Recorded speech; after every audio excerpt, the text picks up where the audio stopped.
Welcome to Telangana వెలుగు. నేను మీ రాజు. BRS party నుంచి కాంగ్రెస్ లోకి వచ్చినటువంటి 10 మంది ఎమ్మెల్యేలు సేఫ్ సైడ్ లో వెళ్లారు.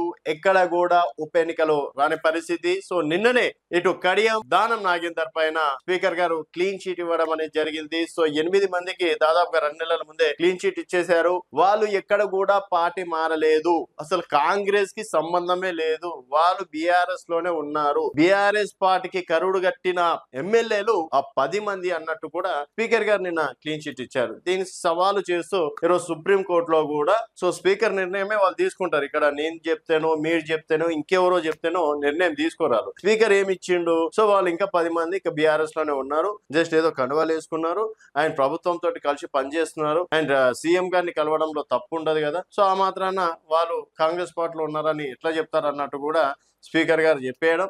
సో అక్కడ సుప్రీంకోర్టులో ఇక్కడ కాంగ్రెస్ తరఫు నుంచి సంఘీ గారు అడ్వకేట్ గా వ్యవహరిస్తున్నారు. వాళ్ళు ఉండేసి సుప్రీంకోర్టుకి తీసుకెళ్లారు. సుప్రీంకోర్టు కూడా సో దాన్ని మొత్తాన్ని ఇక చించేసి, అంటే మన భాషలో చెప్పుకోవాలంటే చించేసి చెత్తబుట్టలు వేసేసింది. ఇక 10 మంది ఎమ్మెల్యేలు విచారణ మొత్తానికి క్లోజ్ అయినట్టే అని చెప్పేసి కూడా చెప్పుకోవచ్చు. ఇంకేమైనా మీకు డౌట్స్ ఉంటే సుప్రీంకోర్టుకి రాకండి, ఏమైనా ఉంటే మీ హైకోర్టులో తేల్చుకోండి అని చెప్పేసి కూడా సుప్రీంకోర్టు చెప్పేయడం అనేది కూడా జరిగింది. మరి ఆ 10 మంది ఎమ్మెల్యేల పైన ఇప్పుడైతే సేఫ్ సైడ్ అని చెప్పేసి కూడా చెప్పుకోవచ్చు.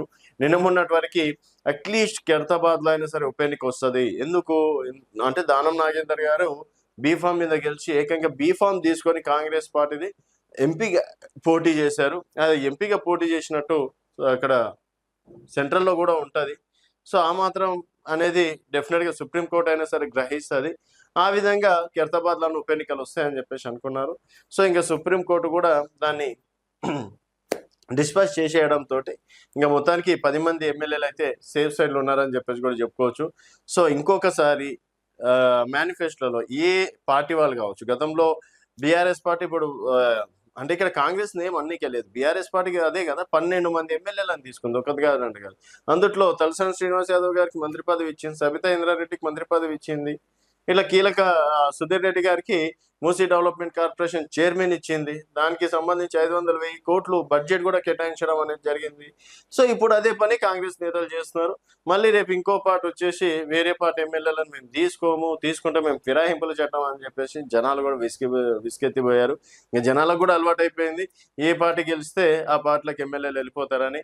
సో రాజకీయాల్లో ఎథిక్స్ అండ్ వాల్యూస్ నిజంగా ఈ 10 మంది ఎమ్మెల్యేలు ఏముంది, ఇంకొక 5 సంవత్సరాలు ఓపిక బట్టి ప్రతిపక్షంతో ఫైట్ చేస్తే ఇప్పుడు దాదాపుగా 38లో 10 మంది ఇద్దరు అన్యాక్సిడెంట్ గా మరణించారు అనుకుందాం. సో 37 మంది, 27 మంది ఆల్రెడీ ఉన్నారు కదా ప్రతిపక్షంలో, 8 మంది భారతీయ జనతా పార్టీలో ప్రతిపక్షంలోనే ఉన్నారు కదా. సో గతంలో కూడా 2014లో బీజేపీ 5 మంది గెలిచిన కూడా ప్రతిపక్షం ఫైట్ చేసింది. తర్వాత 2018లో ఒక్కరు గెలిచారు. తర్వాత 2000 అంటే ఉప ఎన్నికల్లో ఇద్దరు గెలిచారు, ముగ్గురు కూడా ప్రతిపక్షం నుంచి ఫైట్ చేశారు కదా. అయినా కూడా మళ్ళీ గెలుస్తుంది కదా బీజేపీ కూడా. అండ్ ఇక్కడ బీఆర్ఎస్ లో కూడా ఇంతకుముందు గతంలో బట్టి విక్రమార్క గారు కావచ్చు, సీతక్క గారు, వారు కూడా ప్రతిపక్షం నుండి ఫైట్ చేశారు. అంతేగాని అధికార పార్టీలు ఉంటే ఏముండదు తెలుసా. అధికార పార్టీలు ఉంటే మహా అయితే ఇక్కడ 500 కోట్లు ఉంటే ఇంకొక 100 కోట్లు ఎక్కువ వస్తుంది. తర్వాత ప్రోటోకాల్ కరెక్ట్ ఉంటుంది, మెయిన్ ప్రోటోకాల్ ప్రకారం. తర్వాత వాళ్ళ ఆస్తులు ఏమైనా ఉంటే దానిపైన రైట్. ఇప్పుడు మల్లారెడ్డి గారు కనుక కాంగ్రెస్ పార్టీలోకి వెళ్ళిపోయారు అనుకోండి, డెఫినెట్ గా మల్లారెడ్డి కాలేజెస్ జోలికి మాత్రం అసలు వెళ్ళని కూడా వెళ్ళదు. అనురాగ్ కాలేజ్ సైడ్ కన్నెత్తి కూడా చూడదు. వాళ్ళు ప్రతిపక్షంలో ఉంటే మాత్రం డెఫినెట్ గా వాళ్ళని టార్గెట్ చేస్తారు. సో మెయిన్ అధికార పార్టీ వాళ్ళు ఎమ్మెల్యేలు రావాలి దానికోసం అని టార్చర్ పెడతాం అనుకుంటే మాత్రం ఏ విధంగానే ఉంటది.